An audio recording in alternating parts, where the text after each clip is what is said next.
CP2000 নিয়েই বলি, যেহেতু এটা খুব কমন ইস্যু হয়ে থাকে এবং ইনফরমেশন মিসম্যাচ হওয়ার অনেকগুলো সুযোগ থাকে। অনেক সময় আমি দেখেছি, আমার কাছে এসেছে এই CP2000-এ আইআরএস ওই ক্যাপিটাল গেইনের উপরে ট্যাক্স চেয়ে বসেছে। ওরা যখন ফাইল করেছে, ফাইলটা প্রপারলি হয় নাই।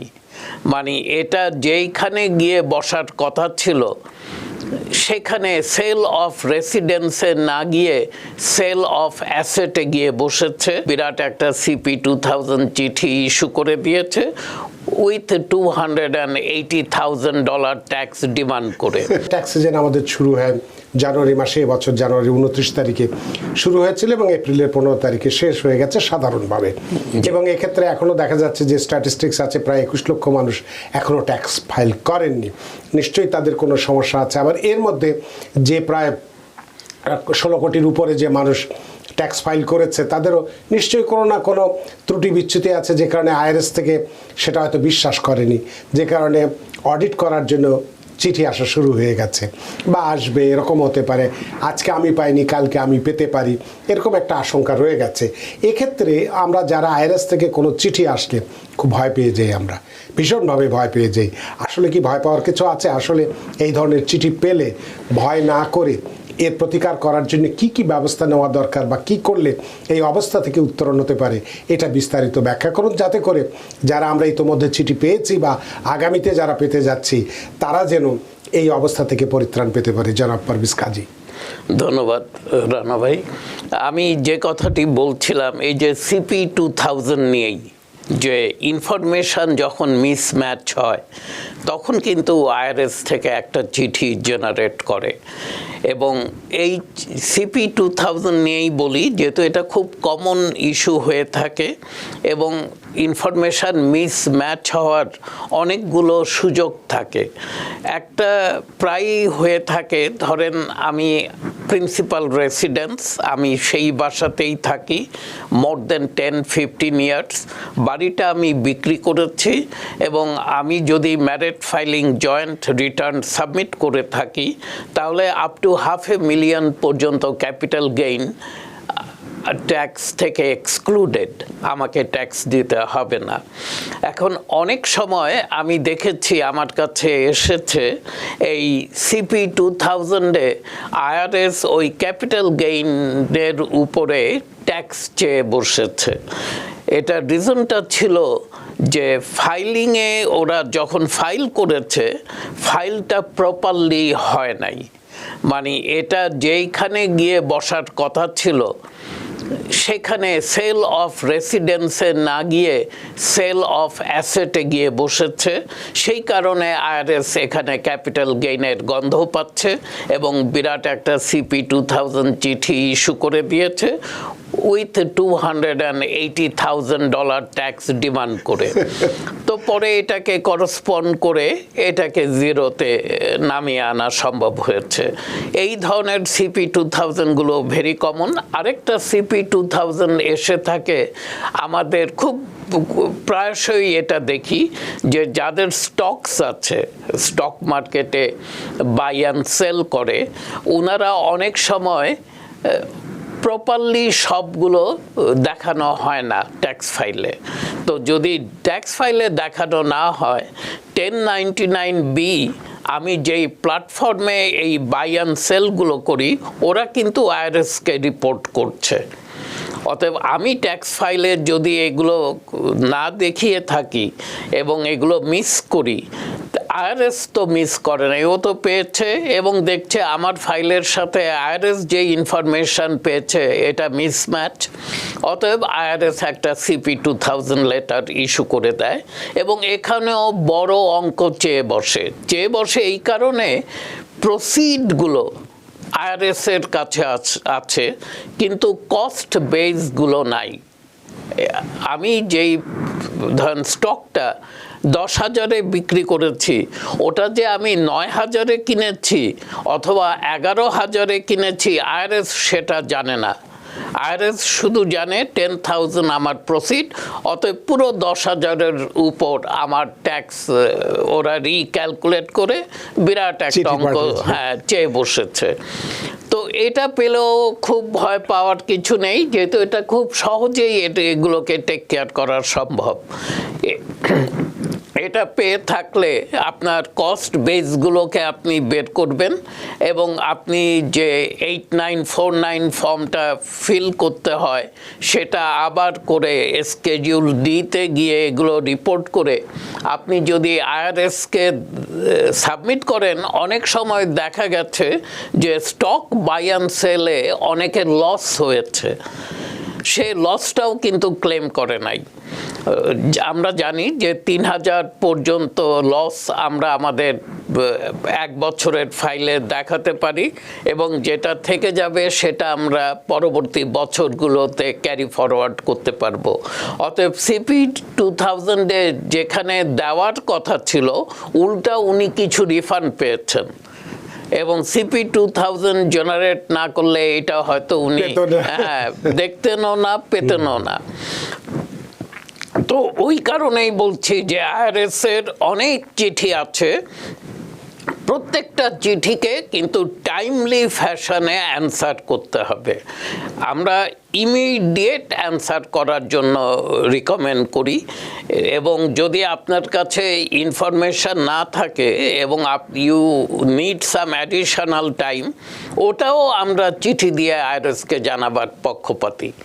আমরা বলে থাকি যে আপনি এই মুহূর্তে দিতে পারছেন না, এগুলো সংগ্রহ করতে আপনার সময় লাগবে, অসুবিধা নেই, আমরা টাইম চাইবো, আইআরএসকে লিখবো এবং আইআরএস বলবে না যে না তোমাকে টাইম দেওয়া গেল না, এই ডেটের মধ্যেই এটাকে আমাদেরকে প্রডিউস করতে হবে, আদারওয়াইজ তোমার জেল জরিমানা যা হবার শুরু হলো, এরকম কিন্তু নয়। অতএব আইআরএস এর করসপন্ডেন্স অথবা স্টেট এজেন্সি থেকে, নিউ ইয়র্ক স্টেট অথবা যেই স্টেটে আছে, যেসব স্টেটে ইনকাম ট্যাক্স ফাইল করতে হয়, সেখানেও যদি ওনারা কোনো চিঠি পেয়ে থাকেন স্টেট এজেন্সি থেকে অথবা রেভিনিউ অফ স্টেট থেকে, ওনারা কিন্তু কোনো চিঠিকেই যেন হেলা না করেন। সেদিন আমার অফিসে একজন এসেছিলেন, উনি বলছিলেন যে দেখেন না আইআরএস আমার কেউ চিঠি দিয়েছে, আমার ওয়াইফ কেউ চিঠি দিয়েছে, আমার কাছেও এই টাকা দাবি করছে, আমার ওয়াইফের কাছেও এই টাকা দাবি করছে, আমাদের দুইজনকেই পে করতে হবে কিনা? Very common question. না, দুজনকে পে করতে হবে না, যেহেতু আপনারা জয়েন্ট রিটার্ন সাবমিট করেছেন, অতএব আপনারা দুইজনেই কিন্তু এই টাকাটা দিতে হবে আপনাদের দুইজনকে। একজন যদি দিয়ে দেন, আইআরএস কিন্তু আরেকজনের পিছনে যাবে না, অথবা দুইজনে একসাথে হয়ে আপনারা পে করতে পারেন। তো এই কারণেই এই চিঠিগুলো ইস্যু হয়ে থাকে জয়েন্ট ফাইল হলে দুইজনের নামেই। এতে ভয় পাওয়ার কিছু নেই, আপনার অঙ্কটা দ্বিগুণ হচ্ছে না, একই অঙ্ক থাকছে। ধরেন আপনি $2,500 ও করেন, পে করতে হবে আইআরএসকে, আপনাদের দুইজনকে 5,000 দিতে হবে না, আপনারা 2,500ই দিবেন। কিন্তু দেওয়ার আগে আমি সব সময় আমার ক্লায়েন্টকে বলে থাকি, আইআরএস থেকে কোনো চিঠি পেলে আপনারা কাইন্ডলি ট্যাক্স ফাইল, আমরা একটা হার্ড কপি ফাইল প্রত্যেকটা ক্লায়েন্টকে দিয়ে থাকি, আমরা বলি যে ট্যাক্স ফাইলটা হাতে করে এবং ওই চিঠিটা নিয়ে আমার কাছে আসবেন। শুধু চিঠি নিয়ে লোকজন চলে আসে এবং অনেক সময় আমরা যদিও মেজর ডকুমেন্ট স্ক্যান করি, আমরা রেখে দেই, আজকাল তো আর পেপার ফাইল মেনটেন করি না, ইলেকট্রনিক্যালি আমরা স্ক্যান করে রেখে দেই। অনেক সময় কোনো স্ক্যান মিসও হতে পারে, যেহেতু ট্যাক্স সিজনে এত বেশি চাপ থাকে আমাদের যারা এগুলোর দায়িত্বে আছে, তো ওর জন্য সব সময় আমরা অনুরোধ করি যে আপনাদেরকে আমরা একটা ট্যাক্স ফাইল দেই হার্ড কপি, সেটা নিয়ে চিঠিটা নিয়ে আপনি আসবেন। এবং অনেক সময় দেখা গেছে একটা চিঠির আমরা উত্তর দিয়েছি, ওই চিঠির উত্তরে আইআরএস আবার কিছু লিখেছে এবং এটা হয়তো 3 মাস পর 4 মাস পর আইআরএসের চিঠি আসছে, ট্যাক্স পেয়ার চিঠিটা নিয়ে চলে আসছে অফিসে বলছে আপনি তো জানেন আপনি 3 মাস আগে কি উত্তর দিয়েছিলেন। অনেক সময় উনাদেরকে খুব বিনীতভাবে বলি ভাই আমি জানি না, আমার মনে নেই, চেষ্টা করি মনে রাখতে অনেক কিছু, কিন্তু পেরে উঠি না। আপনি অনুগ্রহ করে ফাইল এবং প্রত্যেকটা চিঠির একটা কপি আমরা কিন্তু ফাইলে দিয়ে দিই, সো দ্যাট উনাকে যেন এটা বাইরে কোথাও কপি করে রাখার দরকার না পড়ে। তো আমরা প্রথম চিঠির উত্তর দিয়েছি, ওটার কিন্তু একটা কপি আপনাকে দিয়ে দিয়েছি, ওটা সহ এই আইআরএস যেটা লিখছে এটা নিয়ে অথবা স্টেট যেটা লিখছে এটা নিয়ে আমাদের কাছে আসবেন। এইভাবেই আমরা চেষ্টা করি আইআরএস করেসপন্ডেন্সগুলোকে আমরা একটু ইভেন আমরা বলে থাকি আমি লিখেছি আপনার ট্যাক্স ফাইলে রিফান্ড হচ্ছে 3,450, আপনি পেয়েছেন 3,135। আপনি ভাবলেন ছোট্ট অ্যামাউন্ট, ঠিক আছে, এবং আপনি কিন্তু একটা চিঠিও পেয়েছেন এই মর্মে, এবং কোথায় কম দেওয়া হলো ওটা কিন্তু এক্সপ্লেইন করা হয়েছে ওই চিঠিতে, কিন্তু আপনি ওটা বুঝেননি। আমরা বলি বছর শেষে সিজনের পর সারা বছর আমরা অফিসটা খোলা রাখি এবং এই সার্ভিসটুকু আপনাদেরকে দেওয়ার জন্য। আপনি এই চিঠিটা নিয়ে আসবেন, চেক যেটা পেয়েছেন ওটার কপি রেখে ওটা ডিপোজিট করে দেন, অথবা ব্যাংকে যদি সরাসরি ডিপোজিট হয়ে থাকে দ্যাটস ফাইন, কিন্তু অবশ্যই আমরা যেটা লিখেছি তার থেকে যদি বেশি পান অথবা কম পান অবশ্যই আমাদের সাথে যোগাযোগ করেন, অফিসে আসেন, আমরা এখানে আছি, আমরা আপনাকে বুঝিয়ে দিব আপনার কোথায় কি হয়েছে, কেন আপনি বেশি পেয়েছেন অথবা কেন আপনি কম পেলেন। এটা খুব জরুরি। আর ট্যাক্স ফাইলিং মাত্র শেষ হলো, এখনই কিন্তু লোকজন চিঠি পাওয়া শুরু করেছে, আবার আমাদেরও উৎকণ্ঠা বাড়ছে মানে 2020-এর একজন উনি ফাইল করেননি এবং স্টিমুলাস মানিও কিছু পাননি, 1800। হ্যাঁ, তো ওনারা হাজব্যান্ড অ্যান্ড ওয়াইফ, তো এটা ডবল 3600। তো ওনাদের যখন এবছরের ফাইল করতে আসছিল তখন দেখলাম যে এবছরে এটা ওনার প্রথম ফাইল, কিন্তু উনি ছিলেন এবং ওনার সোশ্যাল সিকিউরিটি নাম্বার সব কিছুই ছিল, উনি ফাইল করেননি। তো যাই হোক, আমি বললাম যে ভাই আপনি 18-20-এর স্টিমুলাস পেমেন্ট পান নাই, 21-এরও পান নাই, এগুলোর জন্য ফাইল করতে পারেন। তো 20-এরটা ম্যানুয়ালি করতে হলো, 21-এরটা আমরা ইলেকট্রনিক সাবমিট করতে পারলাম। পরের সপ্তাহে উনি চলে আসছে, বলতেছে ভাই আমার তো ব্যাংক ইনফরমেশন কি আপনি ভুল করছেন নাকি? আমি বললাম যে কেন, কোনো সমস্যা? বললো যে আমার চেক তো এখনো আসে নাই। আমি বললাম যে ভাই সাবমিট তো করলাম 1 সপ্তাহ আগে, বলে কতদিন লাগে? আমি বললাম যে এটা তো ওল্ড স্টিমুলাস পেমেন্ট ক্লেম করছি, সময় লাগবে, আপনাকে তো একটু সময় দিতে হবে।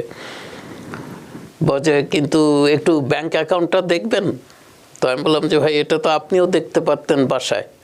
কিভাবে দেখতে পারতাম? তো আমি ওনাকে ফাইল, উনি ভাগ্যিস ফাইলটা হাতে করে নিয়ে এসেছিল। আমি 1042 পেজে গেলাম এবং ওনাকে অ্যাকাউন্ট নাম্বারটা দেখিয়ে দিলাম, এই যে আপনার রাউটিং নাম্বার, অ্যাকাউন্ট নাম্বার। তখন উনি একটু স্বস্তি পেলেন যে না সব কিছু ঠিক আছে। আমি বোধহয় আপনার বলেছেন 10 থেকে 12 সপ্তাহ, আমি বোধহয় শুনেছি 10 থেকে 12 ঘন্টা, যেহেতু ইলেকট্রনিক সাবমিট করেছেন। তো অতএব এটা কুইক এসে যাবে। আমি মনে করছি 20-এরটা সময় নিবে, তো 21 তো ইলেকট্রনিক গেছে, এটা কুইকলি চলে আসবে। আর এখন আমাদের কাছে লোকজন আসছে, অনেকে বলছে যে ভাই আমি তো এক্সটেনশন নিতে পারিনি, অথবা ভুলে গেছি, অথবা আপনাদেরকে ফোন করেছিলাম, অনেকক্ষণ লাইনে ছিলাম, লাইন হ্যাং করে দিয়েছি, আপনাকে ওরা দিতে পারেনি। তো আমি বলছিলাম যে আপনি এক্সটেনশনের জন্য কিন্তু ভাই আমার সাথে কথা না বললেও হতো, যে ফোন ধরেছিল তাকে বললেই সে আপনার যেহেতু আপনি আমাদের রেগুলার ক্লায়েন্ট, আর রেগুলার ক্লায়েন্ট না হলেও কেউ যদি এক্সটেনশনের জন্য চায়, ফোন করে আমাদেরকে, তো আমার অফিসের যারা আছে আমাকে সাহায্য করেন, তারাই কিন্তু ইনফরমেশন নিয়ে ফাইলটা এক্সটেনশনের জন্য রেডি করে ফেলে। তো এখন আমি কি করব? তো হয় নাই, যখন আমি বললাম যে না, এক্সটেনশন হয় নাই, ঠিক আছে, উই মিস দ্যাট ডেডলাইন, কিন্তু আপনার তো ফাইলিংয়ের দায়িত্ব এমনিও রয়ে গেছে আপনার মাথায়, এবং 15ই এপ্রিল চলে গেছে, আপনি কিছু টাকা করবেন বলছেন, তো আপনি ইমিডিয়েটলি ফাইলটা করেন এবং পে করেন। এটা কিন্তু প্রতিদিন কাউন্ট হবে আপনার লেট ফাইলিং পেনাল্টি এবং লেট পেইং পেনাল্টি, দুইটা পেনাল্টি এখানে অ্যাড হচ্ছে। আমরা এক্সটেনশনকে কেন বেশি এত রিকমেন্ড করি, লেট ফাইলিং পেনাল্টিটা কিন্তু always high then let paying penalty. তো আপনি লেট ফাইলিং পেনাল্টিতে পড়ে গেছেন, অ্যাটলিস্ট ফাইলটা করে ফেলেন। এখনই যদি এপ্রিলের মধ্যে আপনি ফাইল করেন, আপনি যদি পে করতে না পারেন, ইউ টেক টাইম, পরে পে করেন, অথবা ইনস্টলমেন্ট প্ল্যান তৈরি করে দিচ্ছি, ওইভাবে আপনি পে করে যান, যেটা আপনার জন্য সহজ হয়। কিন্তু ফাইলিংটা কোনো অবস্থাতেই লেট করা যাবে না। অনেক সময় বলে বসে দুটা পেনাল্টি কেন একটা ফাইলের উপরে, এটা তো একটা ফাইল করেন এই জন্য আর একটা পেমেন্ট করেন এই জন্য। হ্যাঁ, বলি যে ভাই, এটা রুলটা হচ্ছে ওর জন্যই আইআরএস এনকারেজ করে, আপনি যদি পেও করতে না পারেন, আপনি 15ই এপ্রিলের মধ্যে অথবা যত শীঘ্র সম্ভব আপনি ফাইলটা করে ফেলেন। এই যে আপনি বলছেন লেট হয়েই গেছে, যখন ফাইলটা আস্তে ধীরে করব, তার মানে ফাইলের দায়িত্বটা ফেলে রেখেন না, ওয়ার্ক অন ইট, এটাকে শেষ করেন এবং ফাইলটা করে ফেলেন। পেমেন্টের জন্য ওরা কিন্তু আপনাকে সুযোগ দিবে। Because people sneeze. Because not everyone washes their hands. Because kids touch a lot of things. Set a date to get your flu and COVID shots and RSV if eligible. Because if you're wondering, should I get my flu and COVID shots? Think about other people. Learn more at nj.gov/health/vaccines. New York থেকে সম্প্রচারিত TVN 24 television বিশ্বজুড়ে বাঙালির কণ্ঠস্বর।